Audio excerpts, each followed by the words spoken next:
श्री गणेशाय नमः। स्वागत है आपका आपके अपने चैनल अजब गजब संसार में।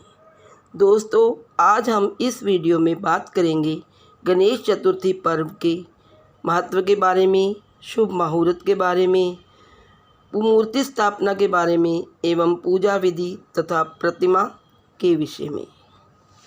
हिंदू सनातन धर्म में भगवान गणेश जी को प्रथम पूज्य देवता माना जाता है। गणेश चतुर्थी का पर्व हर साल भाद्रपद मास की चतुर्थी तिथि से लेकर अनंत चतुर्थी तक चलता है। क्योंकि गणेश जी सभी देवताओं में प्रथम पूज्य हैं, इसलिए हर शुभ कार्य में सबसे पहले गणेश जी का पूजन किया जाता है। गणेश जी विघ्न विधाता व रिद्धि सिद्धि के दाता माने जाते हैं। गणेश चतुर्थी के दिन लोग गणपति जी को अपने घर पर लेकर आते हैं और 10 दिन तक बड़ी आस्था से उनकी पूजा अर्चना करती हैं और फिर अनंत चतुर्दशी के दिन वे उन्हें ढोल ढमाके के साथ जुलूस निकालकर उनका विसर्जन किया जाता है। साथ ही वे यह भी गाते हैं, गणपति बाबा मोरया अगले बरस तू जल्दी आ। दोस्तों, अब जानते हैं गणेश चतुर्थी का महत्व। भारतीय संस्कृति में भगवान गणेश जी को विद्या बुद्धि के प्रदाता, विघ्न विनाशक, सिद्धिदायक, मंगलकारी, रक्षा करने वाला तथा शक्ति व सम्मान प्रदायक माना जाता है। वैसे तो हर माह संकष्टी गणेश चतुर्थी व विनायक गणेश चतुर्थी मनाई जाती है। ऐसा माना जाता है कि गणेश जी का जन्म भाद्रपद में शुक्ल पक्ष की चतुर्थी को दोपहर के समय हुआ था।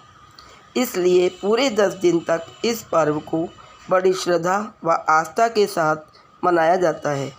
मान्यता है कि जो अपने घर गणेश जी को लाकर उनकी विधि विधान से सच्चे मन से पूजा अर्चना करते हैं, बप्पा जी उनकी सारी मनोकामनाएं पूरी करते हैं और उन्हें मनवांछित फल मिलता है।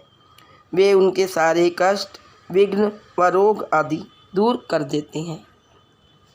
दोस्तों, अब जानेंगे गणेश चतुर्थी का शुभ मुहूर्त। 10 सितंबर शुक्रवार चतुर्थी तिथि प्रारंभ होगी प्रातःकाल 12:18 पर। चतुर्थी तिथि समाप्त होगी 10 सितंबर दिन शुक्रवार रात 9:57 पर। मध्याह्न पूजन मुहूर्त सुबह 11:03 से दोपहर 1:33 तक। वर्जित चंद्र दर्शन का समय 9:12 से लेकर 8:53 तक। गणेश जी का विसर्जन होगा 19 सितंबर दिन रविवार। तो अब जानते हैं गणेश जी की स्थापना एवं पूजा विधि। गणेश चतुर्थी के दिन स्नान आदि करके स्वच्छ वस्त्र पहनकर गणपति बप्पा को लेने जाएं। गणपति की प्रतिमा खरीदते समय ध्यान रखें कि वह मिट्टी की हो तथा उसकी प्रतिमा खरीदते समय ये भी ध्यान रखें कि उनकी सूंड बाईं तरफ हो। प्रतिमा को कपड़े से ढककर ढोल नगाड़ों के साथ धूमधाम से घर लेकर आएं। घर पर प्रतिमा को प्रवेश करते समय थोड़े से अक्षत जरूर डालें। सबसे पहले पूर्व दिशा में रंगोली बनाकर उस पर थोड़ा सा गंगा जल छिड़कें। फिर उस पर एक लकड़ी की चौकी रखकर उस पर लाल कपड़ा बिछाएं और उस पर अक्षत रखें। फिर भगवान गणेश जी का आवाहन कर उनके मंत्र बोलें और शुभ मुहूर्त में गणपति जी की स्थापना करें। भगवान गणपति जी की प्रतिमा पर गंगा जल छिड़ककर उन्हें जनेऊ पहनाएं और उनके बाईं ओर अक्षत रखकर कलश स्थापना करें।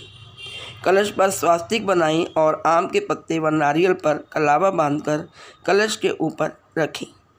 गणपति जी को फूलों की मदद से जल अर्पित करें। इसके बाद रोली, अक्षत और चांदी का वर्क लगाएं। इसके बाद लाल रंग के फूल, जनेऊ, पान सुपारी, लौंग, इलायची, लड्डू व 21 दूर्वा अर्पित करें। दूर्वा अर्पित करते समय ओम गणपति नमः मंत्र का उच्चारण अवश्य करें। भोग में गणपति जी को 21 मोतीचूर के या बेसन के लड्डुओं का भोग लगाएं। इसके पश्चात धूप, दीप व अगरबत्ती से भगवान गणेश जी की आरती करें। इसी प्रकार 10 दिनों तक गणेश बप्पा की पूजा अर्चना करें और उनसे घर पर सुख समृद्धि की कामना करें। प्रतिदिन उन्हें 3 बार मोदक का भोग अवश्य लगाएं। दोस्तों, अब जानते हैं गणेश जी की प्रतिमा के बारे में। धार्मिक ग्रंथों के अनुसार गणपति जी के स्वरूप के अनुसार प्रतिमा में जनेऊ, रंग, सूंड, वाहन, अस्त्र शस्त्र, हाथों की संख्या तथा आकृति को ध्यान में रखकर ही मूर्ति खरीदनी चाहिए। गणपति जी की मूर्ति मिट्टी की होनी चाहिए तथा बैठी हुई प्रतिमा को लाना ही शुभ माना जाता है। गणेश जी की सूंड बाईं ओर मुड़ी हुई होनी चाहिए। उनके कंधे पर जनेऊ भी होना चाहिए। मूर्ति में गणेश जी का मूषक भी होना चाहिए जो उनका वाहन कहलाता है। साथ ही साथ गणपति जी के ललाट पर चंद्रमा स्थापित होना चाहिए। गणेश जी की ऐसी मूर्ति की स्थापना करनी चाहिए जिसमें उनके हाथों में पाश व अंकुश भी हों। तो दोस्तों, यह थी महत्वपूर्ण जानकारी गणेश चतुर्थी पर्व के विषय में। आशा है आपको मेरी यह तमाम जानकारी ज़रूर पसंद आई होगी। मेरे साथ वीडियो में बने रहने के लिए आपका बहुत बहुत धन्यवाद। Please like, share and subscribe. Ganpati बाबा मोरया, अगले बरस तू जल्दी आ। Thank you.